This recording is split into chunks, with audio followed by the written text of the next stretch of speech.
He confessed everything right before dying, and it ruined even my grief. When people talk about closure, they usually mean getting the truth so they can move on. For me, the truth was a poison I didn't ask for, one I'll never get rid of. We were married for 15 years. Robert and I met in our 20s, when neither of us had anything. He was quiet, sarcastically funny in that dry British way even though he was born in Ohio, and I loved how safe I felt with him. He wasn't the grand gestures kind of man. He showed love through habits: coffee ready at 6:30 a.m., car warmed up on cold mornings, texts just checking that I made it home. To everyone, we were the definition of stable. And for the first 10 years, we really were. We wanted the same things: good jobs, one kid, a house, a future that felt calm rather than exciting. We got all of that. We just didn't notice when calm turned into numb. It started after our son, Tyler, was born. Parenthood consumed me: sleepless nights, health scares, postpartum depression I never treated. Robert was supportive at first, but then he started withdrawing. Always tired, always working late. When I confronted him, he said, "You don't look at me the same anymore." I laughed, said, "Because I'm raising a baby, Rob." What I should have asked was who was looking at him instead. We drifted. Not in fights or shouting, in the quiet spaces between chores and routines. I told myself every marriage has lonely years.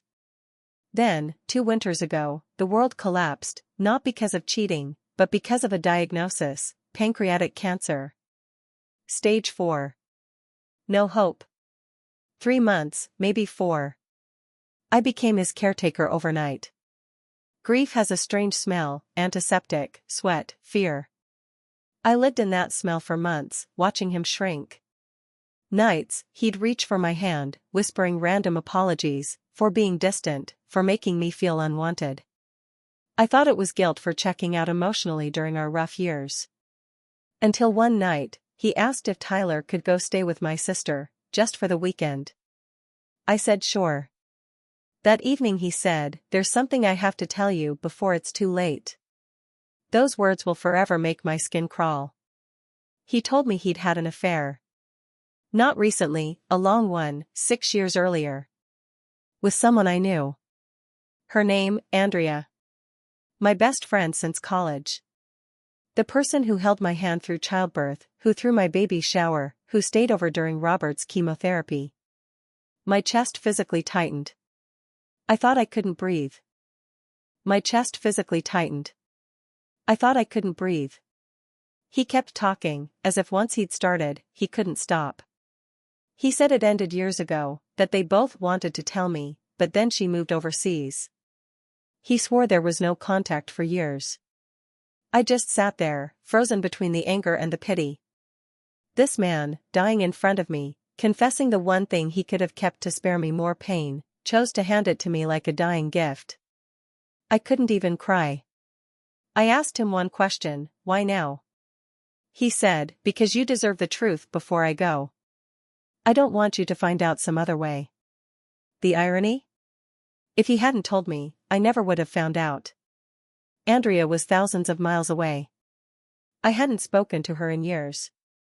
The affair was long buried. But now the last few days of his life, our supposed final piece together, were poisoned with truth I never wanted. I held it together until he died 3 weeks later. He went peacefully, holding my hand, whispering that he loved me, begging me to forgive him. I said, I already did. It was a lie.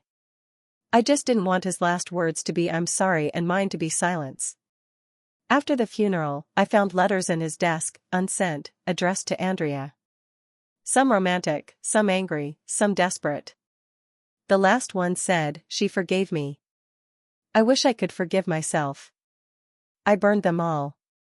Watching the paper curl and blacken felt more honest than any of the condolences waiting in my inbox. A month later, Andrea reached out for the first time in years.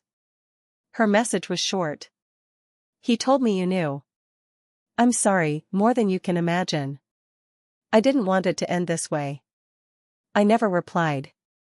There's nothing to say to someone who helped rewrite your life story behind your back. Here's the cruelest part: for years, I thought our marriage survived because we were strong. Now I know it survived because I never saw the cracks. Grief is supposed to be love with nowhere to go. Mine is anger I have to keep pretending is grief. Because people love stories about forgiveness, about widows finding closure and peace. But sometimes the person you're mourning isn't who you thought died. Sometimes you bury one body and realize another ghost's been living in your house for years. I still wear my wedding ring, not out of love, but as a mark of what happened. A warning label. People think grief has stages. I think it just has survivors. And some of us survive with the truth stuck in our throats, wishing the person we lost had stayed a liar.